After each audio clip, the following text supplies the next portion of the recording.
تعلیم ہی کے ذریعے علم، ہنر، روایات، اقدار ایک نسل سے دوسری نسل کو منتقل ہوتے ہیں، اور درسگاہیں یعنی اسکول ہی وہ مؤثر تربیت گاہ ہے جہاں ایک بچہ یا بچی کے نئے منازل کی روشنیوں کی جانب گامزن ہونے کے سفر کا آغاز ہوتا ہے۔ ہمارا خیبر پختونخوا، جہاں کے ہر بچے بچی کو تعلیم کے زیور سے آشنا کرنا وقت کی اہم ضرورت بن چکی ہے۔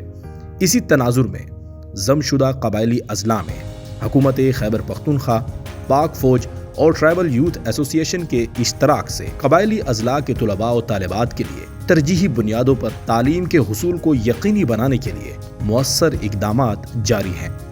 ہر بچہ یا بچی کو تعلیم کے زیور سے آراستہ کرنے میں والدین کا بنیادی کردار ہے۔ اپنے بچوں کو اسکول بھیجیں، پسماندگی کو ترقی میں بدلیں۔